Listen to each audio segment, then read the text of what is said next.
All right. I am going to try and show you how to do a couple of things on Edgenuity, mostly revolving around guided notes. You should be taking notes when you're doing the work, and showing your teacher your notes is a good way of showing them that you're learning what you need to learn. And so if you don't pass one of your quizzes, gives us sort of a reason to say, okay, you understood what you're supposed to do. I'll give you another chance to retake that quiz. Stuff like that. And we can sort of see where you might have made some mistakes or where you're doing well, et cetera, et cetera. So take good notes. Guided notes are there to help you take extra good notes that they have planned out in advance that are aligned with the quizzes, supposedly. Hope it works. So, how do you use the guided notes? Where do you get them? Well, here's little Mikey looking at his main page here, and he's about to get to work. Oh, let's do ninth grade language arts. So he clicks on that. There's a little button. There we go. And he notices that he's behind, so he's going to close that because he needs to get to work. And he remembers Mr. Bell telling him that the guided notes are in the course map, and he's looking at the course map and he doesn't see it. He's clicking on this. That doesn't do anything. So here's the thing. They're kind of hiding them. They're up there. Whoop. Or you can just click on them over here. Whoop. And they come up. All right. Now check this out. Click on this, and what do you see? Well, you see the three main objectives for the lesson. So if you keep those in mind when you're taking your notes, when you're doing the instruction, all that sort of stuff, if you can do those three things, you should learn everything you're supposed to learn. So identify the features of a myth, summarize a story using a basic plot, beginning, middle, and end, and identify the purpose of a myth. Maybe you want to see the words that all those little videos and all that sort of stuff are going to have in it. Boom. Here they all are. I don't know why you would want that, but some people might. I got no judgment. It's there for you. So here's the objectives. So you want to take good notes. You want to use guided notes. So you go over here and you click that. And you wait a minute and they come up. All right. Now, if you are fortunate enough to have a working printer and nice toner ready to go, print them up, write on them, good to go. That's it. For the rest of us who don't have a printer that's working and toner that's ready to go, we have to do other things. So you could just copy this, like by hand, in your notebook. And you'd have a nice heavy-duty notebook that you would assemble over the course of the lessons down to the end of the semester or whatever, and you could have something to use when you get to the end.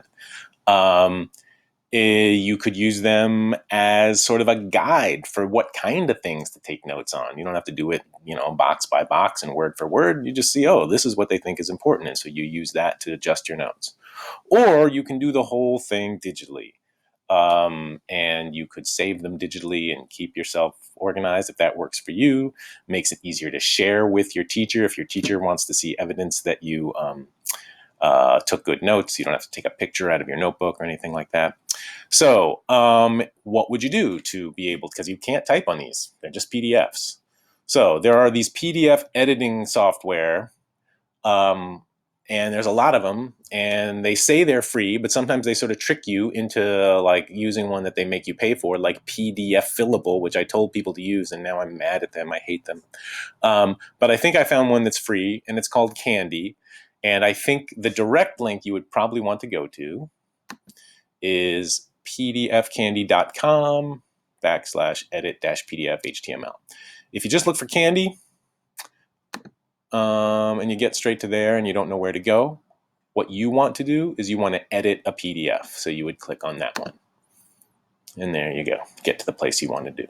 All right, that's the website you're going to use. So you go back here and you download. Depending on the computer you've got, it's going to download to different places. So I'm going to just download, and I'm going to call this Myths, and I'm going to hit save. And it downloads, and then I'm going to go back to my PDF Candy page. I'm going to drag this thing in there. Depending on the computer you have, it's going to save to different places. You're just going to need to know your computer and where it saves the downloads. So there it is, all ready for you to mess with. You could highlight stuff. You can strike through stuff.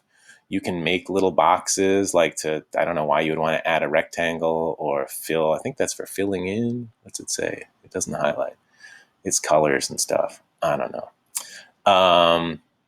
But I think for the most part, what you're going to want to do is write on top of this. So that's this. That's the text box right there. So I'm going to go there, and I'm going to click over here. And it makes this little box, lesson question. Because I'm nervous for doing a Screencastify video, I can't even remember what the question was, but I think it's something like, what is the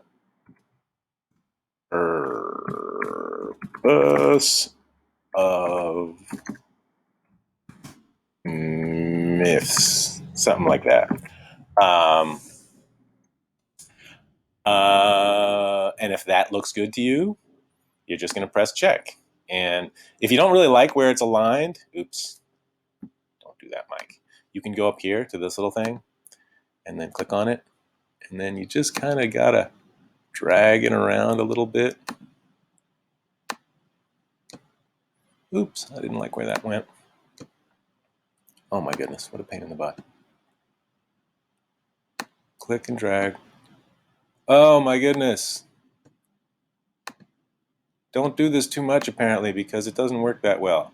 But remember, these are just your notes. This isn't like some final draft, something you got to hand in to someone. They're just notes. So as long as you can see the words, you're good. So there you go. Read the beginnings of that's the name of the story. I don't remember. You would do this. You'd be filling this in as you go through the classwork, right? I think it's the Maasai. No, that's a different one. I can't remember. I think it might be. Anyway, so then you'd be good, right? And let's just assume it's the Maasai. I can't. I've got so many classes I'm doing. Sorry.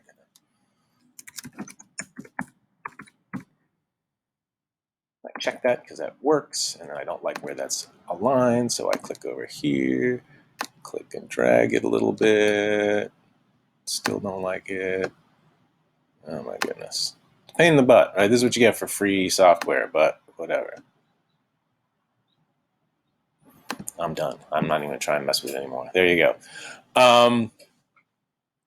So there you go. When you're all done, right, you can hit apply changes. You've got your 8 pages of notes written down. Seriously, don't spend all your time like readjusting their orientation and make sure those boxes are perfectly aligned because you'll go crazy. But you guys are young and digital natives, and maybe it'll all make sense for you. I don't know. Processing. Now you can download it, give it to your teacher, put it in a file so you can use it, put it in Google Drive so you really can keep track of things, right? I don't know why. Oh no, don't. They post it on Facebook. No, you can't do that. I'm going to let us figure out that stuff. I don't think any of that is important to you. So there you go. You found where to find your guided notes. You see how you could edit them digitally, and then you can download them or save them to your drive or whatever you want to do. And that's why giving them a good name would probably make sense. So let's see what happens if I try to do this. Da, da, da. Oh, it's because, you see, that's my original name, myths.pdf. So that's why it's a good thing to give it a good name from the beginning. So when you put it in Google Drive, you will know what it's called. There you go. I hope that was helpful. We'll be trying to help you more as time goes on. All right. Bye.